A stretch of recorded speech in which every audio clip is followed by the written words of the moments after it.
Good morning, everyone, and welcome to DS9 Reactions. I am Fred. If you're new to the channel, welcome. If you are a returning viewer, welcome back. We are working our way through my favorite Star Trek series of all time, Star Trek Deep Space Nine. We are in season 1.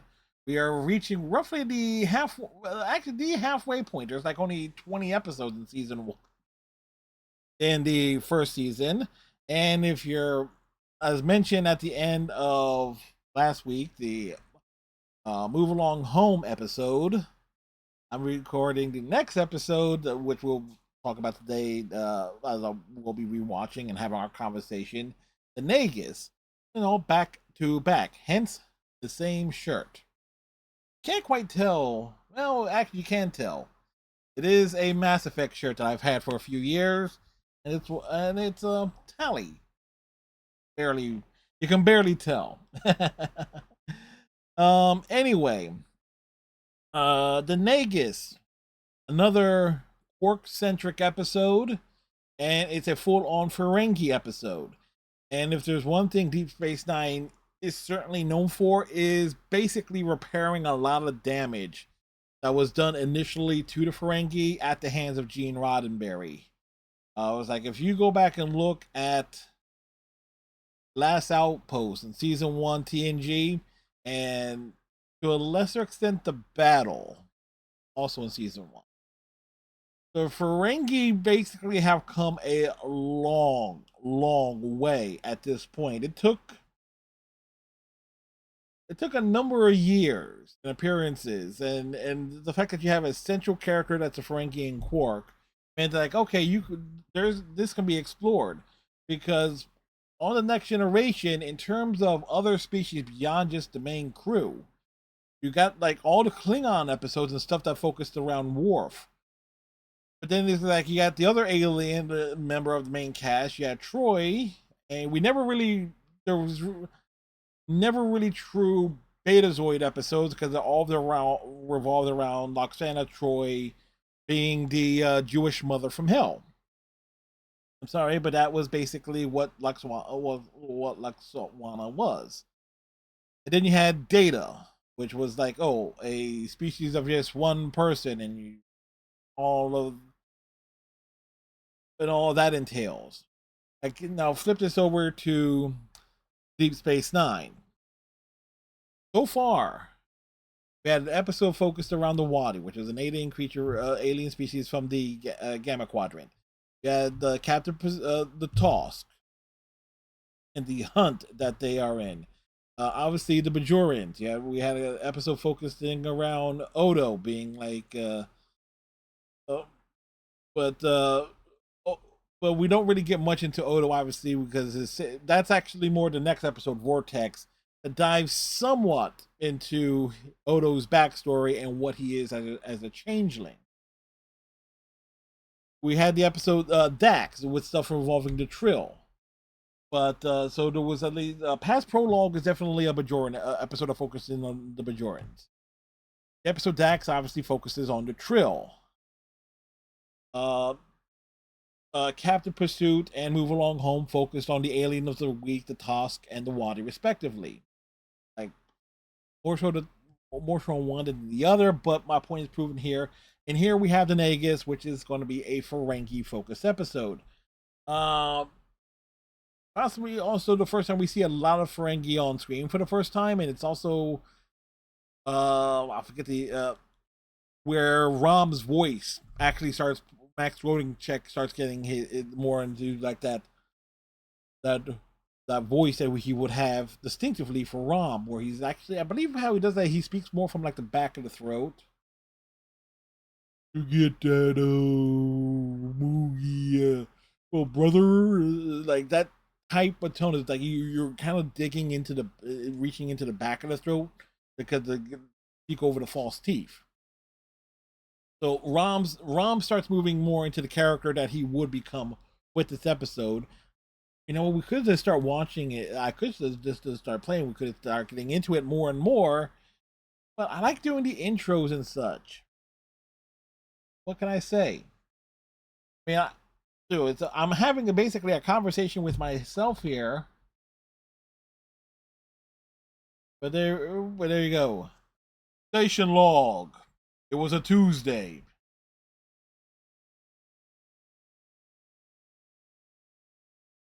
One Ferengi.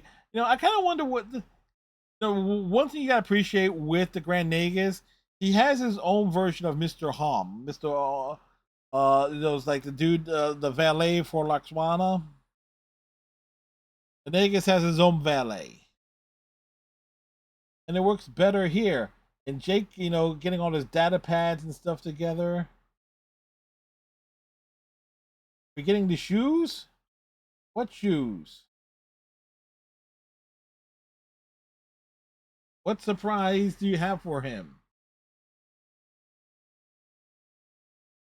Gratitude Festival? Yes, what is it? And it's the one that does not involve giving up pleasures for a month.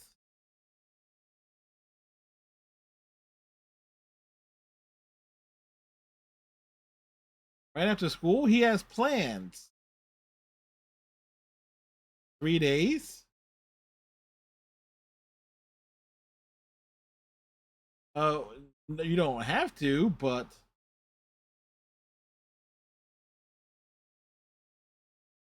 what kind of plans? Yeah, they're checking out the indoor. Yes, check out the ships and the freighters.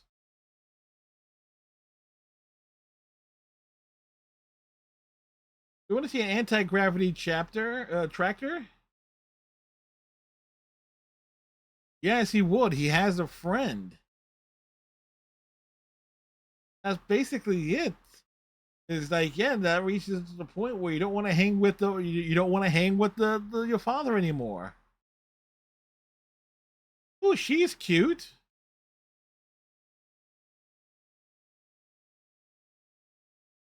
I,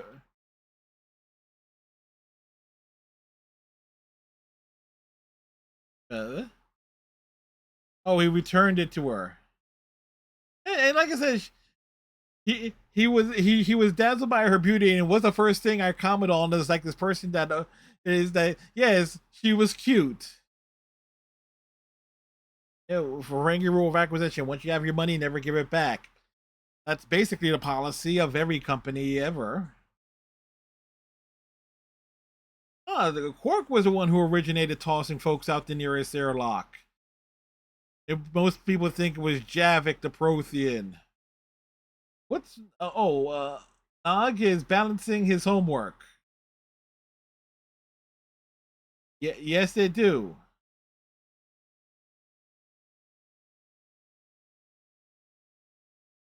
Oh, Ram is being a bit strict. He's going to polish every rail at the barge. That's going to take a while because again, you got 3 levels. Uh, uh, uh, like you got your main floor, you got your second floor, then you got your third floor of quarks. Morn. Everybody knows your name. Morn has a hell of a head of hair.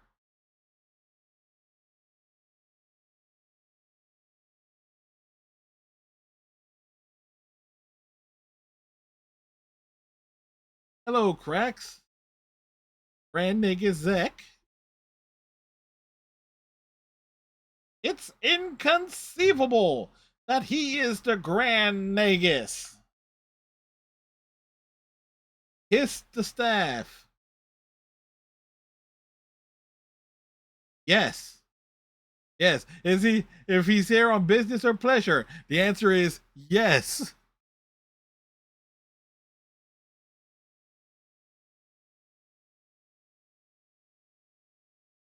But Quark does have that exclusive copy of Vulcan Love Slave.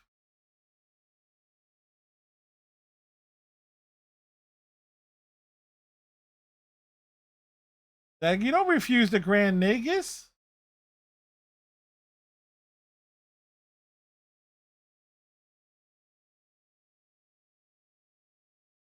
Um, Quark has a list on standby.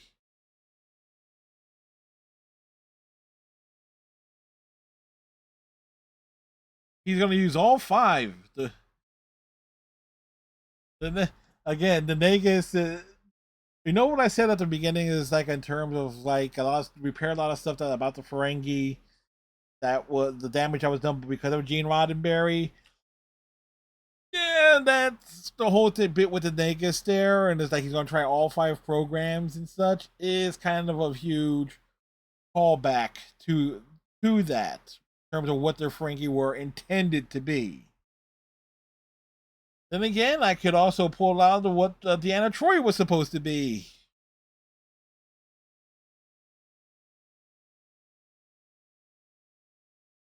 Since we got some since we got some time to we got a few here. What was Deanna Troy was supposed to be here? What do we know? Let's see. Troy was a half betazoid and empathic humanoid race useful for telepathic abilities. Early males described her as a hypersexual hermaphrodite with 4 breasts. That was Gene Roddenberry's idea for Deanna Troy. Clearly, and again, people want to praise Gene Roddenberry. There was a fucking psychopath. Don't get me wrong, I like Star Trek and everything, but even more, if that's what he had in mind for Troy, realize what he had in mind for the Ferengi. That they were supposed to have junk that would go down to their beyond their knees. And considering how short Armin Shimmerman is, that would have been like one hell of a prosthetic. They would it's like it would have explained no wonder they walked around with a damn slouch. Everybody's playing. Chief O'Brien is back. Why is O'Brien explaining himself to the kids? And that he's also a substitute fitting as a substitute teacher. It's also it's also a bit odd to see O'Brien with his sleeves down. Dog, turn around in your seat. How can you not hear him with ears that big?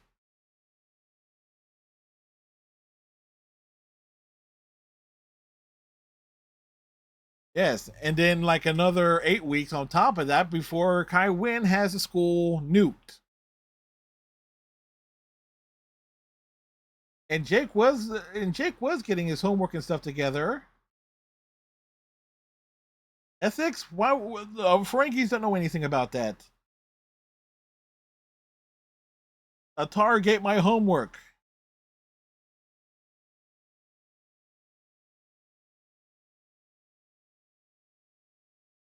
Of course it did. The Vulcan stole his pad. Vulcan stole your homework. Hey,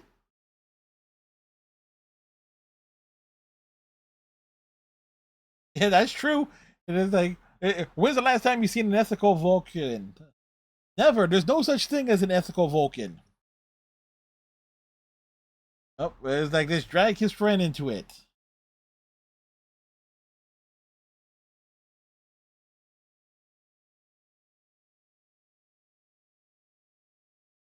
Yeah, you guess so. Nog is definitely pleading there.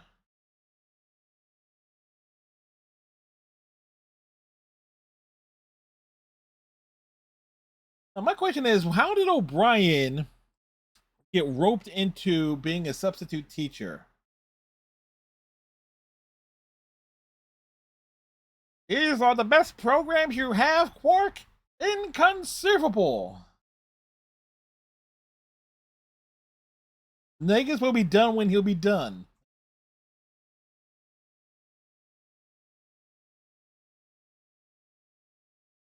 Just again, the Nagus is a bit old, man. Like we don't exactly know how long Nagus lives, as it's actually 4 p.m. at the time I'm recording this.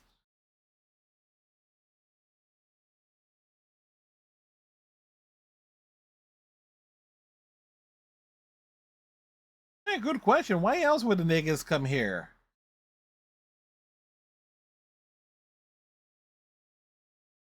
Yeah, you can refuse to sell the bar to the Nagus. But that's what the whole thing. You negotiate with him. He's chugging that bottle of Tranya. That's what that is. Think about it. That's what that's what that orange juice looking beverage is. It's the same shape of bottle from the Corbomite maneuver. Yeah, use my own brother's quarters. Mom was like, yeah, what?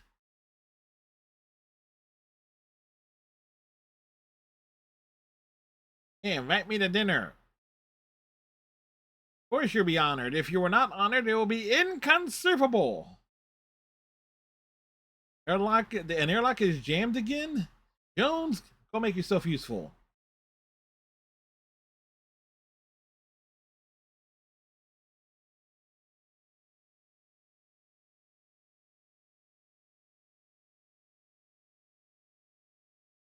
So O'Brien was a bit of a brat, so it's like at least O'Brien knows this is karma for himself in terms of like being a pain to this for the substitute teacher. But here comes O'Brien's slight racism coming through, and I say racism because we've seen him be racist on the Next Generation a number of times. In the uh when in the episode Pen Pals, when what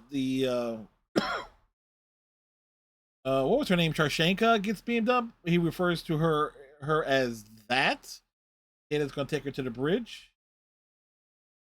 And then you have the Cardassian episode, The Wounded. Wait till she's 14, Chief. And that just put the fear of God of like what's it like going to have like a teenage daughter. That just put the fear of God into O'Brien. When Molly is 14. Then again, Molly can be, Molly is the type of young girl that will grow up to be a cave woman if given the opportunity. Yes, that is a direct reference to a particular episode. Tube grubs are good. He's a food tester. You think Quark will poison the Nagus? He doesn't have the lobes for it.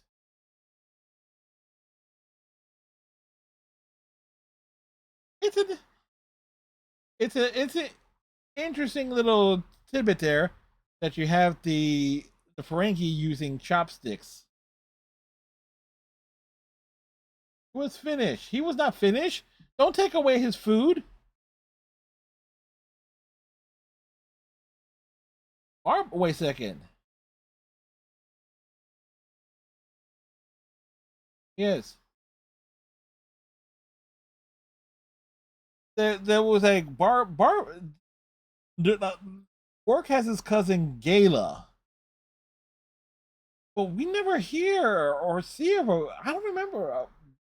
I, I I don't remember our cousin Barbo.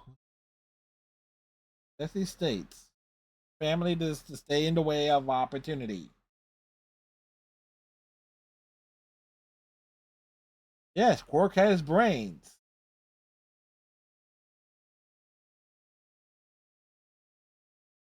Yes, respect your Edos. It's impolite to contradict the Nagus.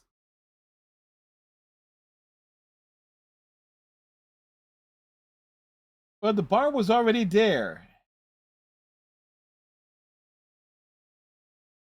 The fact that he had the instinct to set up a bar there.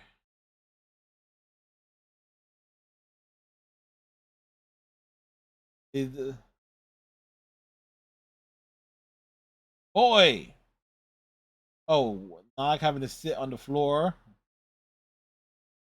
Bring forth the toothpicks and stuff, the tooth sharpeners. Did he say homework?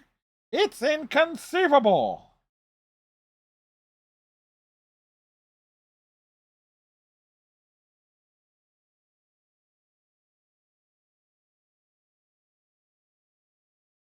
Yeah, that's not gonna last long, Rom.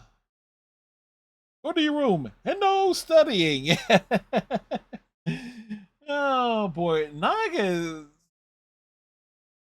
wants to do good, and And again, Rom is not quite there yet. Like, he is an idiot. He is kind of subservient to Quark, but he's not quite where he's nowhere near close to where he would evolve to at this point. Need your, I need your bar for a night.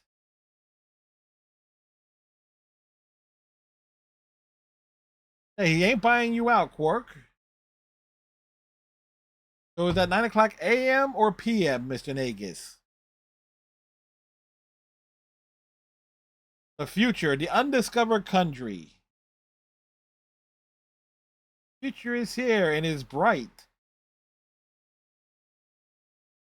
Funny enough, the Ferengi never really make major inroads into the Gamma Quadrant.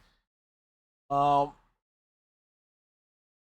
there is one in Star Trek Online. I forget her name, but there is like a Ferengi trader that hangs out in the Gamma Quadrant a few times. Quark's birthday was last week. There's there's 18 Ferengi ships that showed up. Odo is already on keeping an eye on them, and he looks so sly doing it. And you think they had to make so many different heads and stuff for it?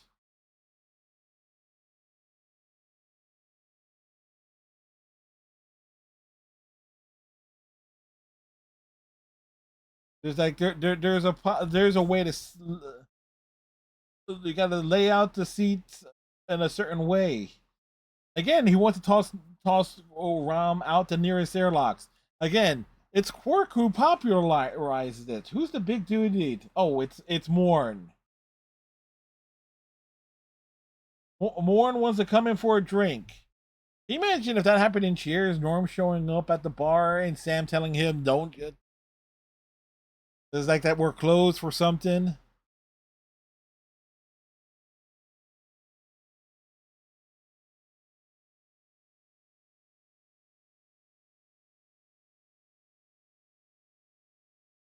Ah, there, there, there's a little bit of subterfuge there. That is like that. Okay, that the Nagus' son is considered being that he's hiding in his shadow, and Quark is being told to stay.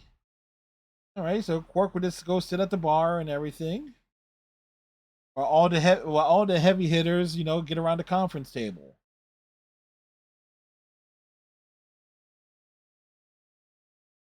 Nog is depressed, hang out on. Loitering on the promenade is against station regulations. It's not the right decision.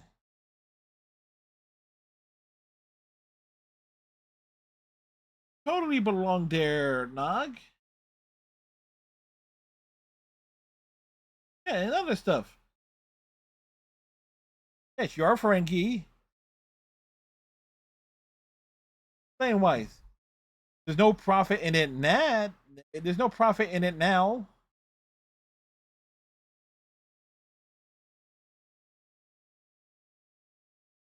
It's like it's an after school pressure special there. It's like I'm not stupid. You're stupid. You're not going to school, man.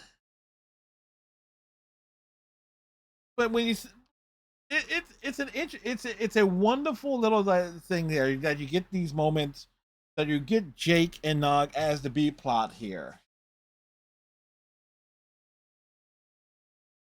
and business opportunities in the Alpha Quadrant, and to a lesser extent Beta. The Beta Quadrant is essentially where the Romulans kind of hang out at, as well as the Klingons. Then you got the Delta Quadrant. That's in the we don't talk about the Delta Quadrant, especially after what Janeway did. Boy, my throat is paying for it recording two of these back to back.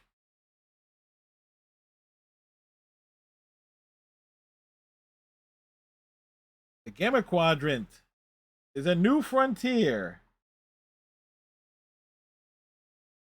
Like, you can expand into I kind of wonder. It's like if there were Ferengi ships that went into the Gamma Quadrant, and how many of them were destroyed by the Dominion?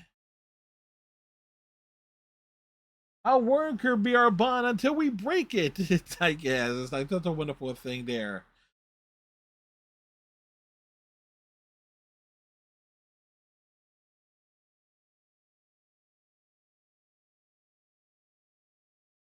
The Nagus will lead things into the future.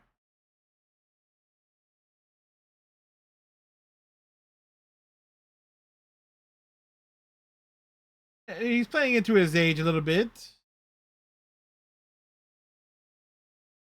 He's not as greedy as he used to be. It's like, yeah, bullshit on that.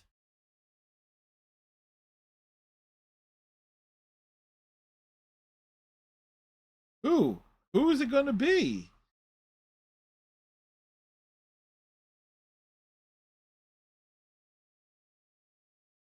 The irony of this episode, because he's naming Quark to be his successor here, but at the end of the series, Quark is going to be Rom is named the true successor. It's inconceivable that you question that I've lost my mind. Quark can't believe it. Everybody else is pissed.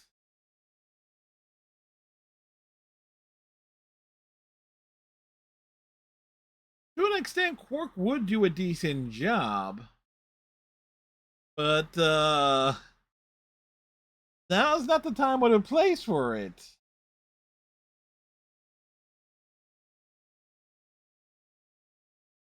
Meanwhile, Jake is now depressed. He's playing with his oatmeal. And you never want to play with replicated oatmeal because it gets all mushy. Now, if it's replicated grits, you can play with it.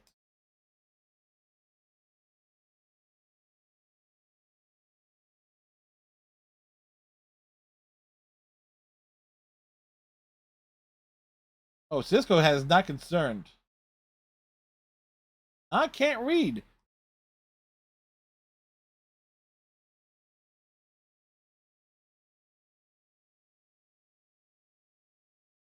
because of all this.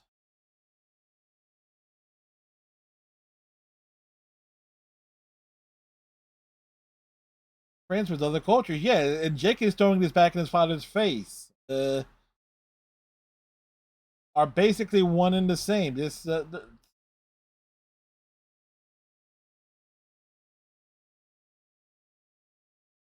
Like Cisco, it would be interesting there if Cisco like would have made an effort here, but he doesn't make the right effort here. It's like I feel like Cisco makes the bad play here in terms of like, oh, these things happen. Ferengi values and human values are just too different. They've never been able to form a bond. It's like like if he's his like if Jake doesn't want to lose Nog as a friend, it's like it would help that if Cisco wasn't so anti-Ferengi. I mean, let's remember he basically blackmailed Quark into staying, and it will not be the last time he does something shady. Uh, uh, that kind of puts the odds there between the Ferengi between like something demeaning towards the Ferengi at some point in time. One of which is the episode of Search, start of season 3, where he basically lords the Nagus staff to make sure that Quark kisses it. It's like he doesn't have to kiss it there unless the Nagus is there.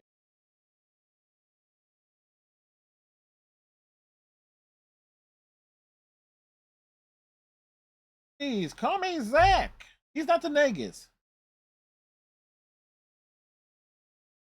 Battlesney 6, if you've never been, you gotta go there. I mean, the beaches are divine.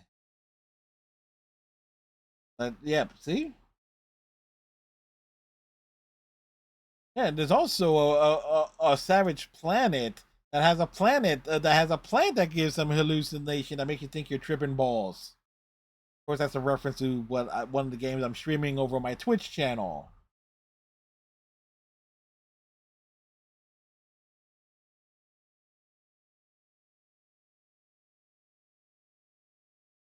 Yeah, so if you surround yourself with loyal men.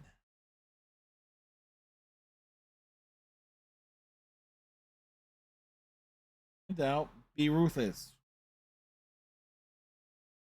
Surround yourself with people that can. It's good advice that Zek is giving him, but the fact that Zek just drops dead here, I kind of wonder if he took something so this way he would pass out on a dime. But now he's dead and Quark is on his lawn. You were talking to him, Quark. That's a hell of a portrait. One of the one of the cooler aspects of the Ferengi is is like they cremate the remains or and they sell them off as collector's items and such. You want Rom to be your bodyguard?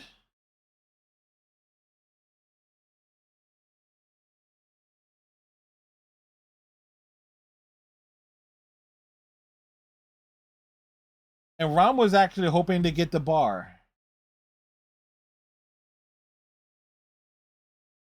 And this is one thing that gets brought up here. Rom is not what you consider a good Ferengi, and we're talking. And yes, I'm bringing up stuff from season 3 here now. But is that something that Nog says is that the only thing Rom has to live for at that point in time is to inherit the bar if something was to happen to Quark. That's basically it.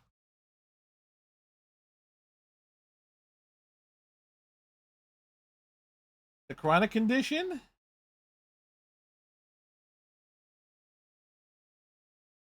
Yeah, the body's already been turned into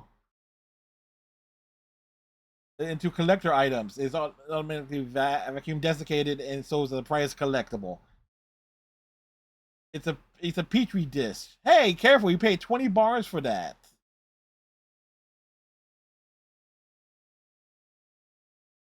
Meanwhile, hanging out above the promenade are Jake and Nog. They wonder you care if they want to be. It's like they want to be friends. It's like, John, you go. It's like you go first.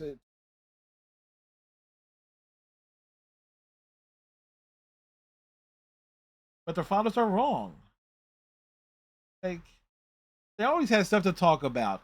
And also, here's the funny thing, though. There are some young adult novels that came out around the time of Deep Space Nine that focused on Jake and Nog as the duo, like their adventures and such.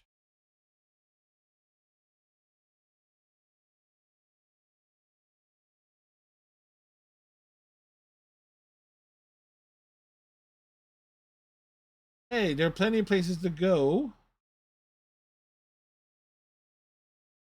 What does it mean to become Grand Nagus? Make an appointment with Rom. Odo will speak with you if he wants to.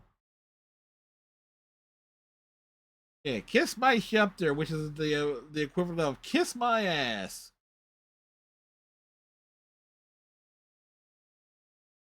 Yeah, good. Yeah, there was no way that he was not going to make an exception. Coin. See a penny, pick it up, and every day you'll have good luck. This case being able to duck from a locator bomb.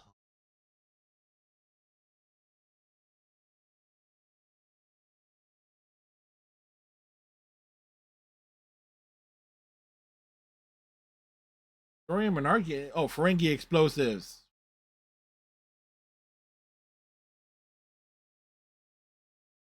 The Ferengi make bombs attracted to that can be programmed for body odor. That's one hell of a thing.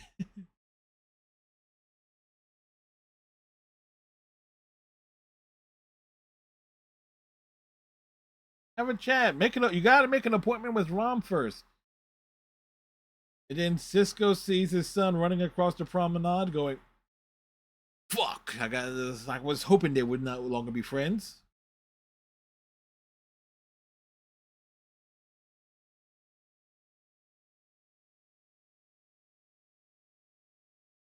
Uh, Grand Nagus Quark. That pan out there. That's just perfect timing.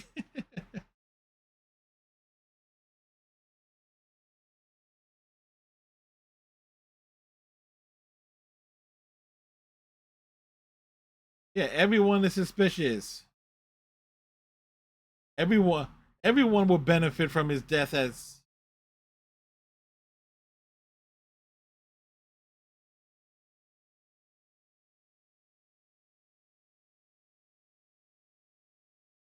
he didn't threaten, he just made like a business proposition.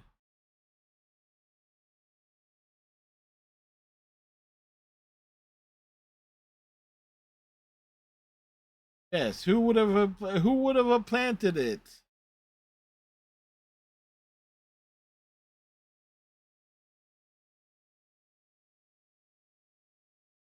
Erido wouldn't do a damn thing.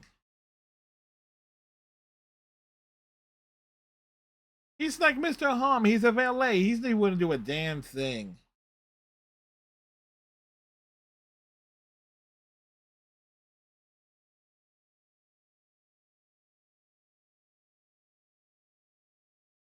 And the fact that they're pointing that out here is a great reveal for what happens towards the end of the episode. Yeah, it's like yes, if Nagus' ex valet is not there, it was not at the funeral when they are typically very loyal to their employers. It raises some interesting questions like where was he? He doesn't have to tell you a damn thing. Well, he does. He's his son. It's embarrassing. It's a private matter. Yes, private. As in, like, between two people.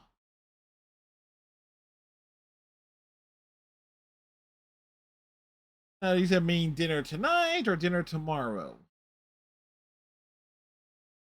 It's actually real cool. It was like Jake actually has a school bag for his pads and stuff.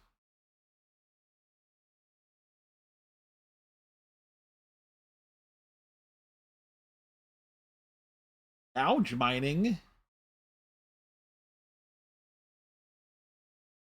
Where would that be? Of course.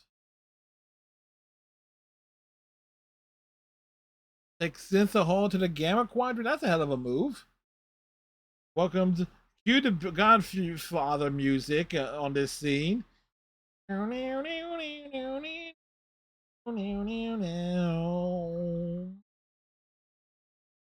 And Quark is suspicious there. And I think that's the little creature that he was petting. It's the creatures that was seen in what was it? New Ground on the Next Generation, where Alexander returns to be with Worf, then hardly seen for the remaining 2 seasons, 3 seasons rather.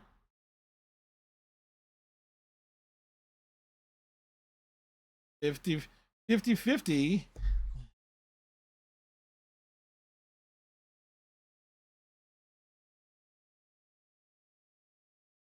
I think it was he being sarcastic. No, he should. Hey, no, wait, no. It should have been like 60-40. 60 for the Nagus, 40 for the dude.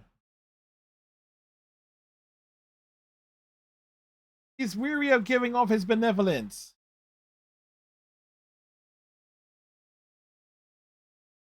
Yes, Nagus. Give us the cane. And then here's the reveal that these two are behind it all.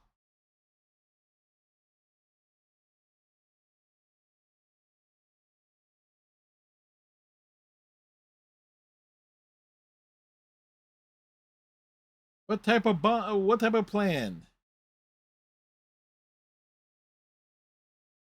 Again, this is the only time that Rom would actually do something this nefarious.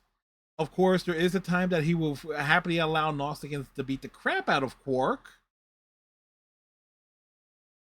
This goes mad.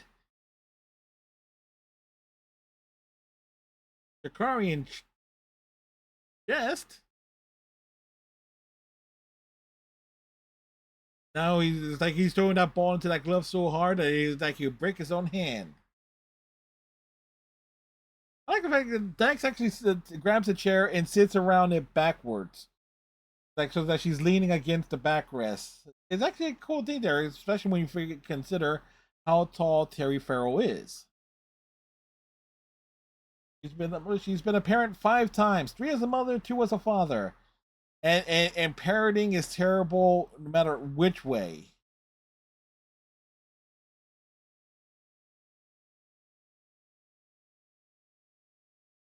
Yeah, of course Dax will go and drag their kid back. I mean, remember, Dax would happily leave.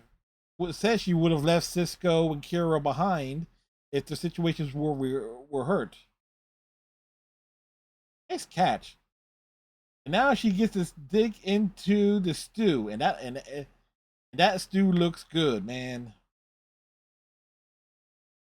And then Cisco hears the little thing that enters the cargo bay. The little dialogue. Here's dialogue. We'll talk about planets, pagers. It says, what's this word?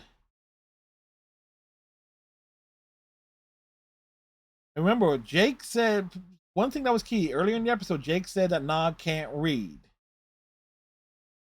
and so here's Cisco sneaking through the cargo bay, looking to drag his son back, and then spies and sees what they're up to.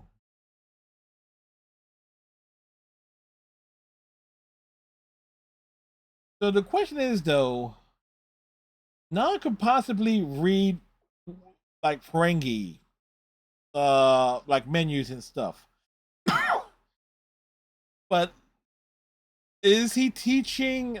Is Jake teaching Nog how to read like Federation standard?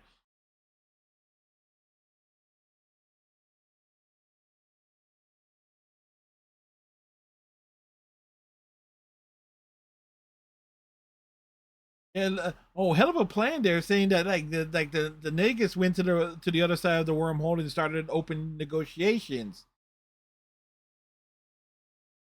about the bar.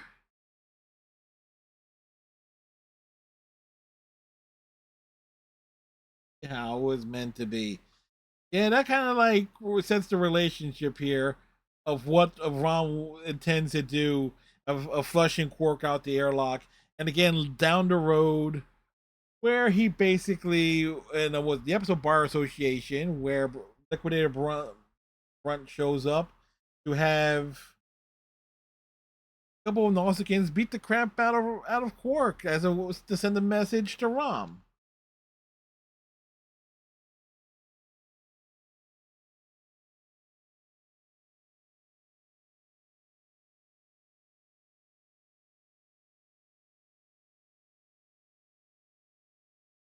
Yes, Quark saying him that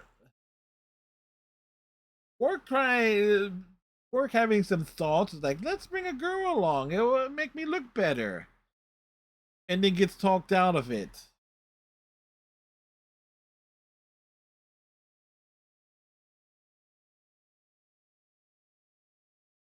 I mean, it's like they're having a bit of a heart attack. It's just like boy, they can screwing things up so royally. And Odo's firing a Mahadu to find out the truth and such. All right, and of course Odo can get in anywhere. There, things are not perfectly sealed apparently with some of those hatches. If he can slip through the cracks like that, yes, they get to nearly do what Javik wanted to do to Joker in Mass Effect 3. Send him out the airlock.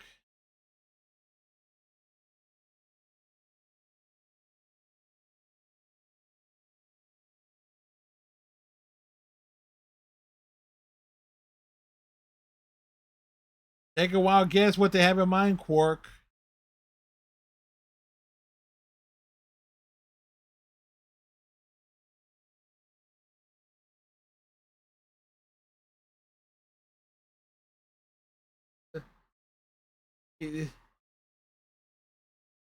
He's just been impeached. Second episode in a row, they got Quark pleading. He totally meant it. And Rom means it. Yeah, Rom's will be a nice name for a bar.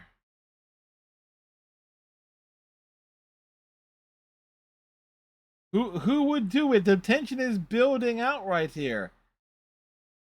And Ram is about to do it. He's having some second thoughts, but he's taking his time. Inconceivable! The Nagus is alive! And of course, Odo was there, having tracked everything down and realized everything that was going on.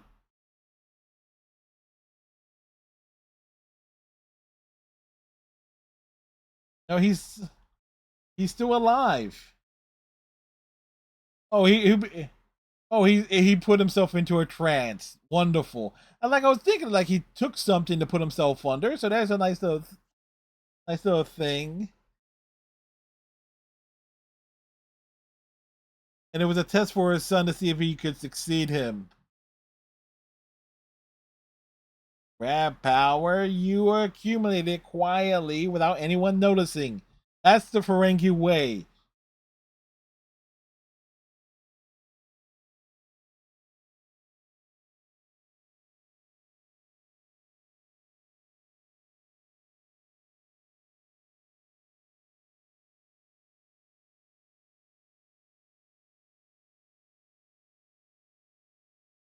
Oh yeah, a little power play. Yep. Nagus is laying all on. It is interesting how much of this episode is about a father and his son. Like talking to a Klingon. It's inconceivable. I'm beginning to think you don't know the meaning of the word, and you would be right.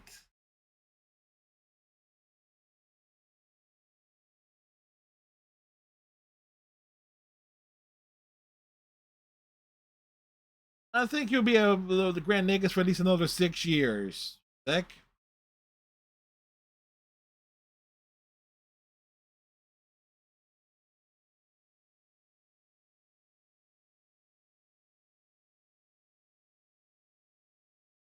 Maybe one day I'll buy back and buy it from you. Yep. That would be inconceivable if it were to be the case. The look of horror on Quark's face. Oh, you're gonna toss me out the airlock.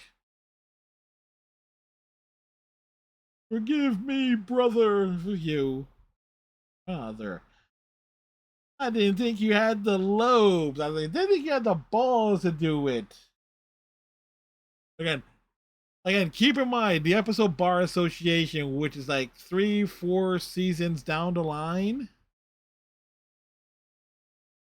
Um, and it's like the fact that Rom has no sympathy for Quark getting the shit kicked out of him by some from not Jem'Hadar, Nausicans. I said Jem'Hadar earlier. Ooh, to check out the Vulcan.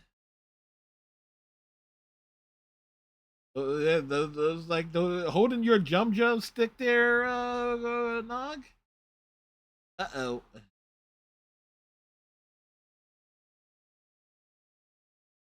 He was waiting for you. Why? There's a big hug. No excuse, no reason. Just come in, give him a hug, kiss on the forehead, say, and give him some praise that you're a great boy.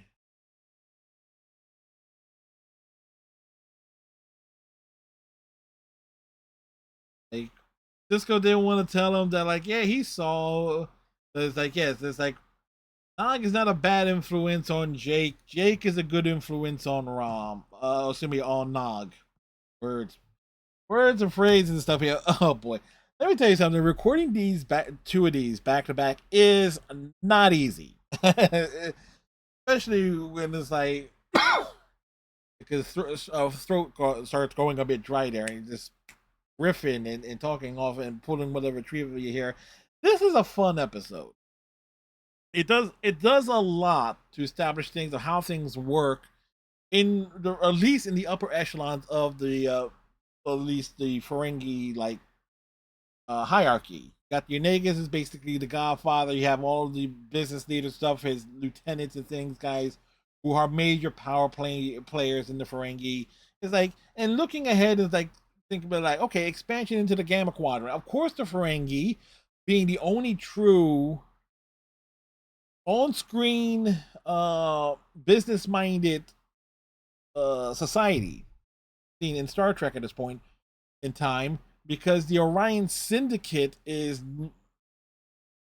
shows up later in Deep Space Nine, and for a couple of for one O'Brien related episode and one Ezri related one, but that doesn't really get explored to any real degree beyond like, you know, okay, they're like your gangsters and more nefarious underworld dealings.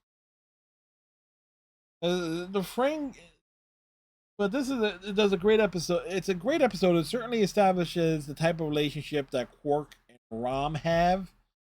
And again, when you know the stuff that Rom would allow to happen to Quark, it kind of makes sense. It's like with everything that you see here in this episode. The overall here is like fathers and sons, because it's real subtle, and most people will overlook that fact. Like in your typical reaction videos for anything Deep Space Nine related, most people will ignore the father and son aspect between Zek and Krax. It's like everything was a test for his son, and like how disappointed he was, and that he's laying out the lessons and everything. Like what really you should have done is like, okay, here's Quark's bar. It's right here on this side of the wormhole.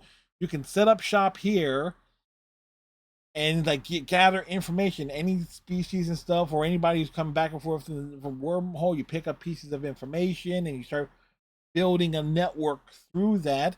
You let Quark stay to Nagus and stuff, but you control everything from the shadows. It's like you be the power behind the throne, essentially. And then when the time is right, you take over. It's like it's a very ingenious way to kind of teach like how things, like the expectations of a father to a son in Ferengi society. Because then you have like, okay, Rom taking the extremes, like want to be a good Ferengi, takes Nog out of the school. There's like, go to your room, no studying, and then and that leads to the conflict between where Jake has like, okay, he doesn't want to lose Nog as a friend. It's like when they're in the school together, it makes things fun, and that they hang out a lot, and it's like they're essentially joined at the hip. They have their little tiff, and that leads to Jake having a little tiff with Sisko, with his father, and it all ties together. Where Sisko realizing that Jake is a good boy, and that he's helping his friend out. It is a very good episode, and again, you don't have anything like this really on the Next Generation, because hey, Wesley was being treated as a wonder kid, and uh, Wesley never had any youth related episodes, despite being about to. Because Wesley was like what, 50, supposed to be like 16ish in season one, give or take. But he was thrust into like, oh, being a bridge officer, that it kind of ignored all other story possibilities with him, for the most part. Like Wesley never really had a friend. You never saw Wesley with anyone his own age on the Enterprise D. Yeah, people close to his age. He's like Dolphin with the I forget what her name was, but like the species are a bit of a shapeshifters in their own right. The governess in that episode. That's probably the closest there, with a Wesley like having a teen. Obviously, it's Wesley having a like a slight teen romance drama there, but everything you don't have Wesley just being a kid or a teenager. on the Next Generation. This is where Deep Space Nine is obviously superior because you got Jake and Nog. Nog being being older than Jake is like it kind of works out to a strong degree there, to where you can have some like teenager like aspects. Like Jake is starting to get into girls. He doesn't want to hang out with his daddy. He wants to hang out with his friends. All these little all these little things here. So it's very important to the episode, to this episode in terms of progressing characters forward.